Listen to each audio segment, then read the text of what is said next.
सिद्धि की शादी के बाद वो ससुराल चली जाती है। पीछे रह जाती है भाभी रानी। सिद्धि के ससुराल जाते ही भाभी कहती है, अरे वाह जी वाह, सारे कपड़े मेरे।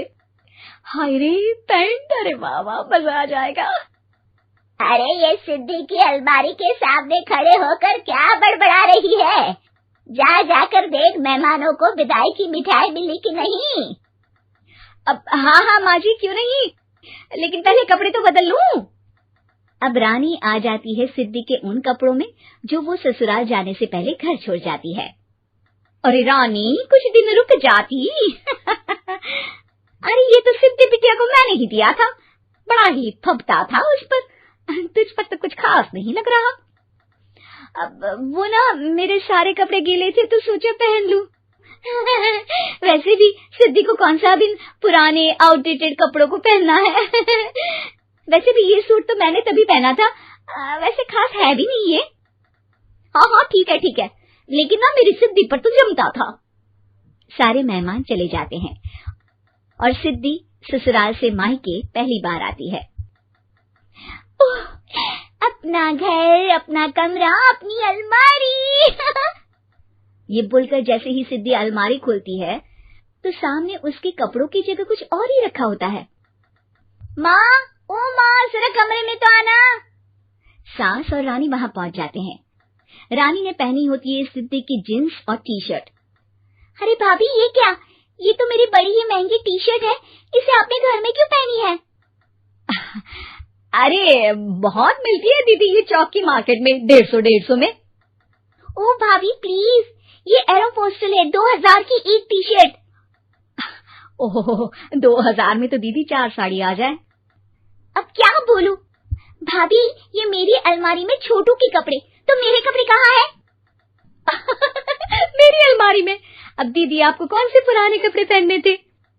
माना भाभी, लेकिन मैं जब घर आती तो यही सब पहनती ना। अरे तुम तो बड़ी कंजूस हो दीदी।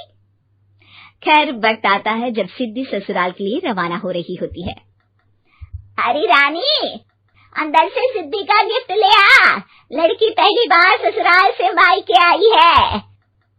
रानी अंदर जाती है और एक सिंपल सी साड़ी लेकर बाहर आ जाती है। ये लीजिए माँ जी।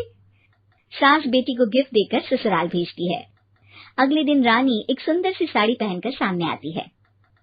अरे रानी, ये तो वो साड़ी है जो मैंने सिद्धि को देने के लिए दी थी जब वो ससुराल ले जाती, लेकिन ये तूने कैसे पहन ली? अरे माँ जी, ये साड़ी तो मुझे बहुत पहले से ही पसंद थी, लेकिन चिंता ना करिए, मैंने सिद्धि के लिए भी अच्छी सी साड़ी दी है। हाँ। तभी सिद्धि का फोन आता है। क्या माँ, कुछ अच्छा तो दिया होता ससुराल ले जाने के लिए। अरे पहले दिखा दिया होता। ये चमकते हुए पैकेट में नौकरानी वाली साड़ी मत दिया करो माँ। अरे बेटे, वो तेरी भाभी ने ना गलती से उससे पैकेट बदल गया। हाँ, मैं कल ही तेरे भाई के हाथ से तेरा वाला पैकेट भेज दूंगी। अरे रहने दो माँ, आई एम श्योर भाभी ने अभी वही साड़ी पहनी होगी जो तुमने मेरे लिए रखी थी। तुम तो समझ नहीं पाई उनको।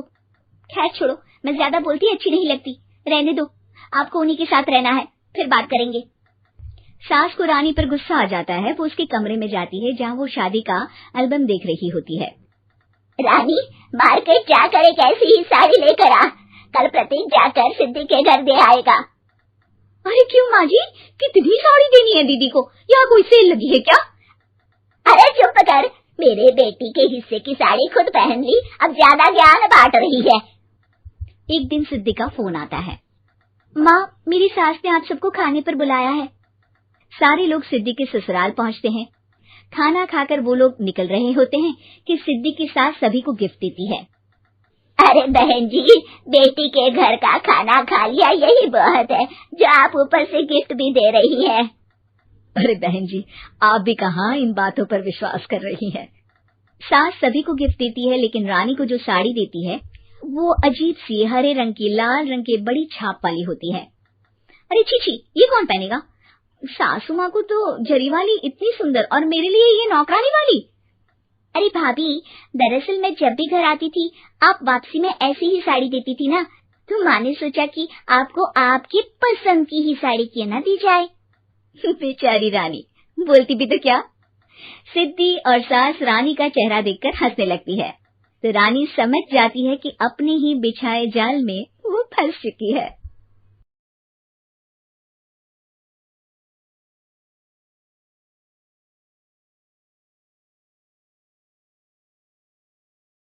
साथियों, आप इंडिया से हैं तो लाइक करें और इंडिया से बाहर से तो कमेंट करें और सभी लोग सब्सक्राइब करें वीडियो अच्छा लगे तो। धन्यवाद।